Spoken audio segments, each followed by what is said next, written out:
환경미화원 채용은 오랫동안 안정적인 직업으로 알려져 있었지만 최근에는 전혀 다른 이유로 큰 관심을 받고 있습니다. 초임 연봉이 각종 수당을 포함해 5천만원 수준에 이르는 것으로 알려지면서 전국 지방자치단체마다 지원자가 몰리고 있기 때문입니다. 일부 지역에서는 경쟁률이 50대 1까지 치솟을 정도로 인기가 높아졌는데요. 그런데 이렇게 치열한 경쟁 속에서 믿기 어려운 결과들이 잇따라 확인되면서 채용, 공정성 논란이 다시 거세지고 있습니다. 서류와 체력시험에서 압도적인 성적을 받은 지원자가 탈락하고 반대로 합격권과는 한참 거리가 멀었던 지원자가 최종 합격하는 사례가 실제로 여러 차례 발생한 사실이 공개됐습니다. 단순히 면접을 잘 본 결과라고 보기에는 납득하기 어려운 순위 변동이 반복되면서 많은 사람들이 과연 채용 과정이 정말 공정했는가라는 의문을 제기하고 있습니다. 그런데 더 놀라운 사실은 이런 사례가 특정 지역 한 곳에서만 나타난 일이 아니라는 점입니다. 서울시 25개 자치구 자료를 분석한 결과 최근 5년 동안 환경미화원 최종 합격자 422명 가운데 150명이 면접에서 순위를 뒤집어 합격한 것으로 나타났습니다. 합격자의 35%가 넘는 인원이 면접에서 결과를 바꾼 셈입니다. 물론 면접은 지원자의 태도와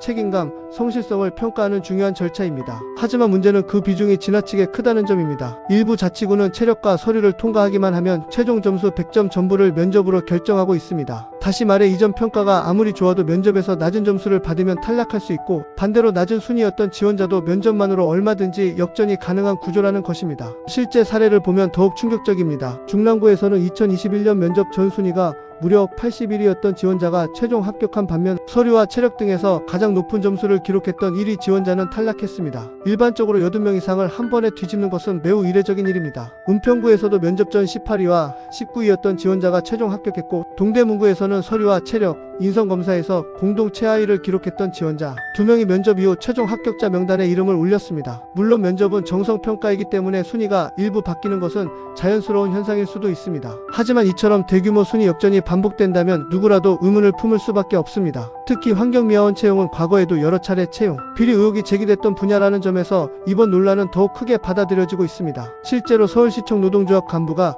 환경미화원 채용을 도와주겠다며 수천만 원을 받은 혐의로 검찰에 송치된 사건도 있었고 대구에서는 구청장이 특정 지원자에게 유리하도록 채용에 개입했다는 의혹으로 경찰 수사를 받은 사례도 있었습니다. 아직 모든 사건이 유죄로 확정된 것은 아니지만 반복적으로 비슷한 의혹이 제기된다는 사실 자체가 현재 채용 시스템에 허점이 있다는 지적을 낳고 있습니다. 현장에서 근무했던 사람들의 증언도 논란을 키우고 있습니다. 한 자치구에서 근무했던 전직 환경미화원은 시험을 앞두고 3천만 원을 주면 합격시켜주겠다는 제안을 직접 받은 적이 있다고 밝혔습니다. 그는 돈을 주지 않고도 운 좋게 합격했지만 당시 채용 구조를 보며 충분히 부정이 가능하겠다는 생각을 했다고 말했습니다. 물론 이 증언만으로 모든 채용이 부정했다고 단정할 수는 없습니다. 그러나 이런 이야기가 반복적으로 등장하는 이유 자체가 국민들의 불신을 키우고 있는 것입니다. 또 하나 주목받는 부분은 면접위원 구성입니다. 외부위원이라고 하지만 실제로는 다른 자치구 청소행정을 담당하는 공무원들이 대부분을 차지했습니다. 최근 5년 동안 외부위원의 약 70%가 인근 자치구 공무원이었고 일부 지역에서는 현직 환경미화원이나 노조 관계자가 면접에 참여하기도 했습니다. 형식상 외부 인사를 포함했다고 하지만 사실상 같은 행정 조직 안에서 서로 면접위원을 맡는 구조라는 비판이 나오는 이유입니다. 전문가들은 이런 구조라면 객관성과 독립성을 확보하기 어렵다고 지적합니다.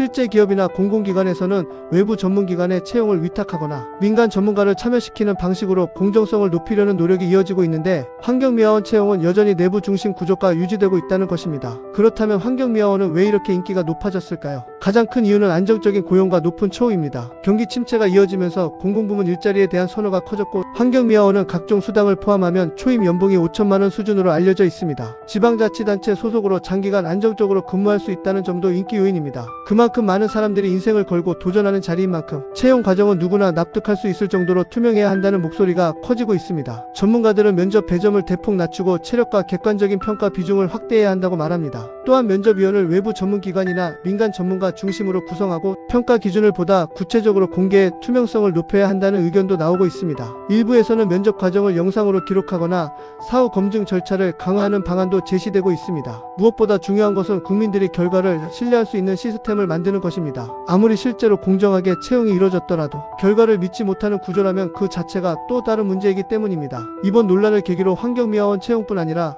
다른 지방자치단체, 공공채용 전반에 대해서도 공정성과 투명성을 다시 점검해야 한다는 목소리가 더욱 커질 것으로 보입니다. 과연 이번 논란이 단순한 해프닝으로 끝날지 아니면 채용제도 자체를 바꾸는 계기가 될지 앞으로의 후속 조사와 제도 개선 논의에 관심이 집중되고 있습니다. 지금처럼 빠르게 변하는 사회 이슈와 중요한 뉴스를 계속 가장 빠르게 받아보고 싶다면 구독과 좋아요를 부탁드립니다.